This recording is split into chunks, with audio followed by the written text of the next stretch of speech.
Hi everyone, it's Steve Swinburne here, and it's Friday, Fiction Friday. The other day I started my novel, Wiff and Dirty George, the Z.E.B.R.A incident, and I thought I would pick up with chapter 2 today. If you want to get a refresher, you can go back to Monday. That's when I posted the first chapter. And I think what we'll do, we'll start out with chapter 2. So if you want to quickly go back and refresh what's happening in the story, our two main characters are Wiff and Dirty George, and they were on a train going into London when all of a sudden everybody's pants dropped, buttons popped off, it was chaos, and a crazy rabbit jumped into the train, grabbed a silver disc, and ran out of the train. And of course, Wiff and Dirty George, our main characters, pursued that rabbit. And here we are. They chased him, and he got away. So here we are on chapter 2. We are in, see our timeline here. It is June 1969. Chapter 2. Where? The kitchen at 7 Wolsey Road, London. Who? Wiff, Dirty George, and Nan, Maisie King. Sounds. Kettle boiling, sizzling eggs, and panting boys. "Blimey, listen to this," said Wiff, slamming himself into a chair and reading from the morning paper. The Daily Chatter. Trousers, skirts drop on London train. British underwear revealed. Mystery rabbit takes photo. Police caught with trousers down. Mrs. Mustard of East Crumpet-on-Thames said she heard a strange whirring sound before her skirt fell. It was like some ruddy big magnet pulling everything to the floor, said Mrs. Mustard. It happened so fast. 1 minute I was having a sip of tea, the next I was standing in my bloomers for all the world to see. Every channel on the telly is on about it, boys, said Nan. Wiff's grandmother and the chief architect of the best fried eggs on Wolsey Road.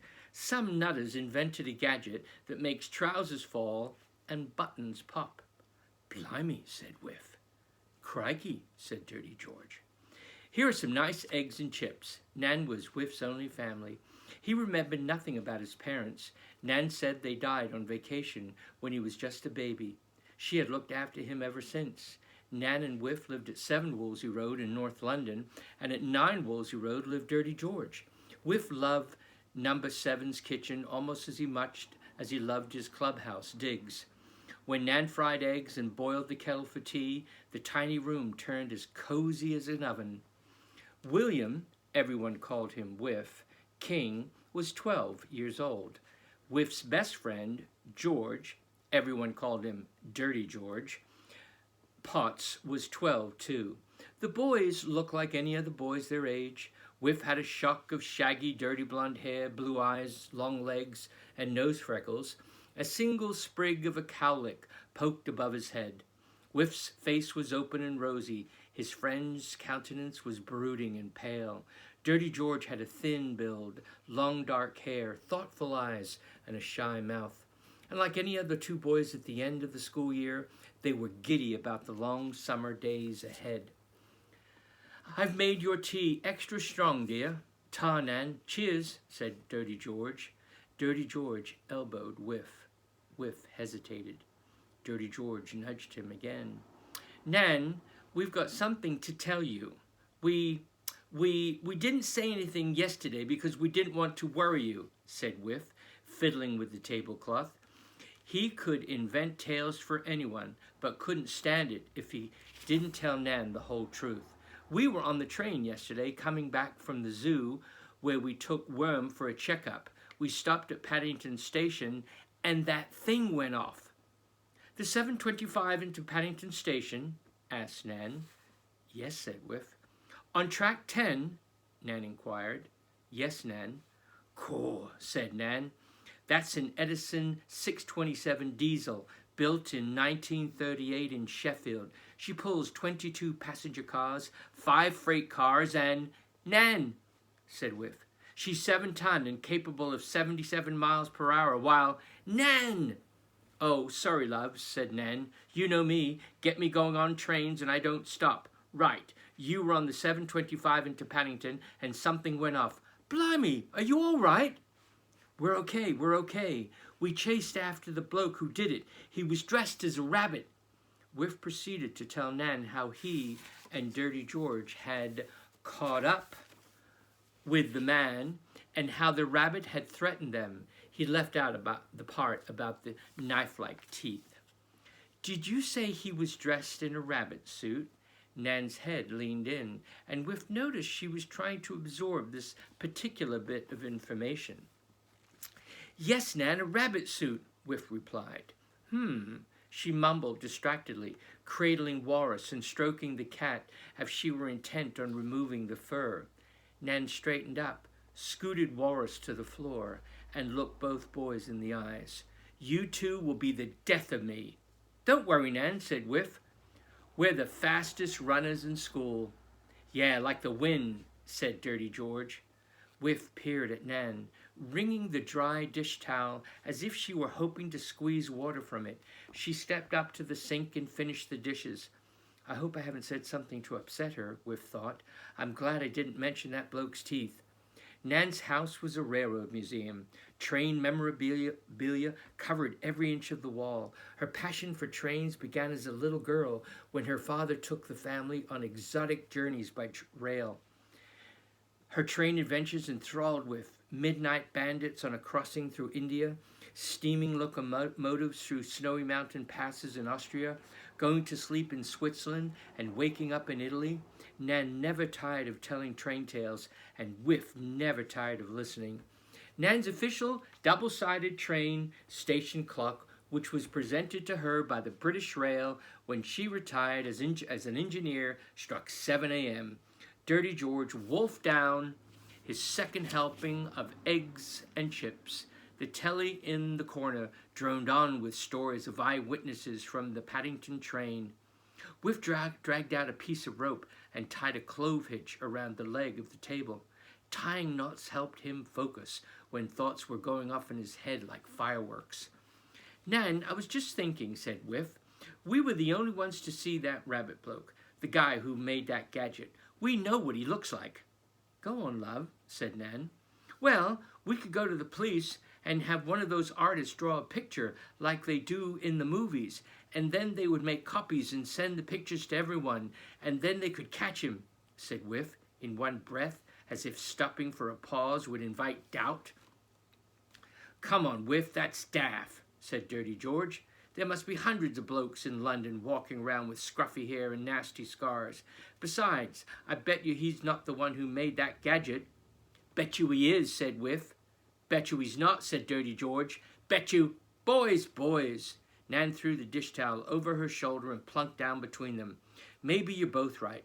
Wiff, an artist's sketch might lead to something. And Dirty George, I agree. I don't think this rabbit bloke is the mastermind. Someone else is behind all this. Nan stood up quickly and went to the hall closet. She opened the door and reached in to get something. Wiff heard Nan turn a key to unlock a small metal box. He watched her stuff an envelope in her apron pocket. Does the newspaper say anything at all? Do they have a clue who's doing this? Asked Nan, moving abruptly to the sink, turning her back to the boys. She pulled the envelope from her apron and read the letter that was inside. Hang on, Nan, I'll have a look, said Wiff. He peeked over the edge of the paper and saw Nan clutching the letter. What was she shaking? He turned his attention back to the Daily Chatter. Under the headlines ran a full-page photo of dozens of astonished travelers in their underwear. It was the photo that the rabbit took in the railway car. Hey, too bad we're not in the picture, said Dirty George, pointing to the front page. No one wants to see your underpants, mate, said Wiff. Stop locking about, you two, said Nan. This is serious. Nan jammed the letter into her pocket of her apron and turned to the boys. Her face appeared twisted with worry. Chapter 3. Let's see if we can do one more chapter. What Nan read, all in good time. Who wrote it? Nan's brother, Basil Walter King. Is he a good or a vile character? Read on. Nan poured more tea. A hot cup of tea was always in reach in the King kitchen. As a matter of fact, Of the 100 million cups of tea drank each day in the United Kingdom, Nan, Wiff, and Dirty George made quite a contribution to the national consumption.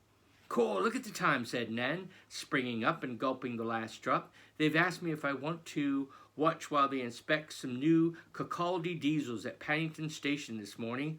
They're my favorite, you know. Got to run. Nan walked to the closet, returned the letter, and locked the box. She dropped the key in her handbag, hung her apron, and yanked on her train jacket. Before she pulled on her engineer's cap, she leaned over and gave both boys a kiss on the forehead. You lads finish your breakfast. I'll see you tonight. Nan stepped out the front door. And don't get up to any mischief, you two. Cheerio, Nan, said Wiff. Cheerio, Nan, said Dirty George. Before the sound of Nan's footsteps faded up Wolsey Road, Wiff dashed over and flung open the closet door. He grabbed the metal box and plunked it on the table. Oi, what you doing, Wiff? That's Nan, said Dirty George. I know, mate, but did you see the way Nan took the letter out of the box and how she tried to hide it from us? No. Well, I did, said Wiff. I couldn't believe it when she finished reading. She was shaking. I thought she was going to faint. Lots of old people shake, said Dirty George. My Gramps has the shakes. I know, but Nan was definitely upset by whatever was in that letter, said Wiff. I wonder if Nan is off to Paddington Station to poke around the station for clues. Maybe her story about inspecting new diesels was a bit of a dodge. Come on, Wiff. You're taking this too far. You've got to trust Nan. I do, mate, but I wouldn't be surprised if Nan knows more about this train business than she's letting on. That letter might be the answer. It might give us a clue why Nan seems so upset. We need to read it, said Wiff, staring at the box as if his eyes would bore a hole into the locked safe. Well, how are you going to open the lock, Houdini? Asked Dirty George. Said Wiff. What would Houdini do? Wiff picked up the box, inspected the front and back. He fiddled with the lock. Hang on, he said. Wiff jumped up and rummaged through a kitchen drawer. He sat down with 2 safety pins and tweezers. He stuck the first safety pin into the lock and held the pin firm with the tweezers. He inserted the second safety pin all the way into the lock. Wiff twisted and wiggled the pin for 5 minutes. Give up, mate. It's not going to open, said Wiff, popping the latch and lifting the top of the strong box. How'd you... All in a book by Houdini, said Wiff. Wiff pulled out the envelope, unfolded the letter, and read aloud. Here's what the letter said. May 1964. Maisie, you of all people know what they have done to me, how they destroyed me and took away everything I loved. Nadia was everything to me. Buff rots in prison. I dedicated my life to Father's work, and now my career lays in ruins. I've nothing left. From the ashes of this broken man, a new life rises. Nothing can stand in my way, including you, especially you. The agony of my loss feeds my revenge. They will pay. I will crush them, I swear. Your visit here was perilous. I'm a fugitive. Never mention me to anyone. You must never come again, or your life will be in danger. I am not the brother you knew. Signed, Basil. Crikey, said Dirty George. Who's Basil? He's Nan's brother, my great uncle. Who's Buff? Asked Dirty George. Mate, I don't know, said Wiff. I don't know why he's in prison. I don't know any of this stuff. Nan never talks about Basil, only that some bad things happened to him and she doesn't see him anymore. Where's he live then? I don't know that either, said Wiff. Hang on. Wiff picked up the envelope and checked the postmark. Brighton. He sent it from Brighton. When did he send it? It was May 1964, said Wiff. That's 5 years ago. It's an old letter. Why is Nan reading it now? Is Nadia Buff's wife, Basil's wife? I don't know, said Wiff. Maybe. Could Buff be his friend, his business partner? Don't know. And what was his father's work? Asked Dirty George. pressing Wiff like a prosecutor cross-examining a crucial witness. I don't know, said Wiff. I told you, I don't know. What do you want me to do, run after Nan and ask her? Yeah, mate, that would go over well, said Dirty George. Nan, we just happened to be reading over your private letters and wondered if you could fill us in on a few names. Wiff, think, he continued. You must remember something Nan told you about your Uncle Basil. She hasn't mentioned his name in years, said Wiff, staring at the letter as if it would reveal forgotten memories. A full minute passed. There was something. Come on, said Dirty George. It had to do with... Wiff tapped his forehead as if to jiggle loose a recollection. Come on. I know, said Wiff. Nan said he was some sort of cracking good artist or accountant. No, inventor. That's right. He was an inventor, and he worked for the government. Nice one, Wiff. But then there was another thing she told me about her brother that I wish I could remember. I think it was something to do with when Basil was a kid. Well, mate, I can't sit around here all day and wait for your brain to emerge. I've got to walk me dog. Digs in 20 minutes, said Wiff. Digs in 20, mumbled Dirty George, stuffing the last piece of toast into his mouth, leaping up for the front door. Wiff stood and switched on the television, off the television. He was glad Dirty George had left. He wanted to think. As much as Wiff loved Nan and his best friend, he sometimes needed to be alone. He retrieved Nan's letter from the kitchen table and sat down on the old armchair beside the tall window overlooking the backyard. Walrus jumped up and plopped into Wiff's lap. The early June sun poured into the kitchen and lit up the room as if it were a greenhouse. Wiff leaned back, propped his feet on the windowsill, and gazed out the window. Nan was clearly worried about what was in Basil's letter. I could see that. Basil said Nan's life could be in danger. But why? And why was he a fugitive? What had he done? And I didn't understand why she would send it now. Read it now. It's an old letter. Does Nan think the letter from Basil had some connection to what happened on the train? Wiff's mind was baffled by these unanswerable questions. Maybe he was jumping to all the wrong conclusions. Just because Basil invented things didn't mean he invented the gadget in the railway car. Wiff wanted fresh air. The sun was now shining squarely in his face, and for a moment he held Bop's letter up to shade his eyes. In the light of the sun, an image took shape in the stationery. It was a watermark of a rabbit. Blimey, that's it, said Wiff, springing up and sending Walrus scattering across the room. I remember. Nan said Basil was obsessed with rabbits when he was a kid. Wiff folded the letter, replaced it in an envelope, and carefully tucked it back into the box. He locked the box and returned it to the closet. Wiff tore out the back door, over the mounds of dirt, and through a hole in the backyard fence. His mind was reeling. In the time it took to cross the abandoned lot to meet up with Dirty George, his mind had gelled around a tantalizing set of deductions. Basil is an inventor. Basil loved rabbits. A guy in a rabbit suit triggered some kind of gadget on the train, causing chaos. The rabbit turns out to be nasty. Basil wants revenge on someone and sounds desperate. He even threatened Nan. Basil's got to be behind this. He must be the one that invented that thing on the train, and I bet you he's planning future havoc or worse. End of chapter 3. We won't continue now, but I'll leave you that for the weekend. Wiff and Dirty George. Hope all is well, and we'll continue soon. Cheers. Bye.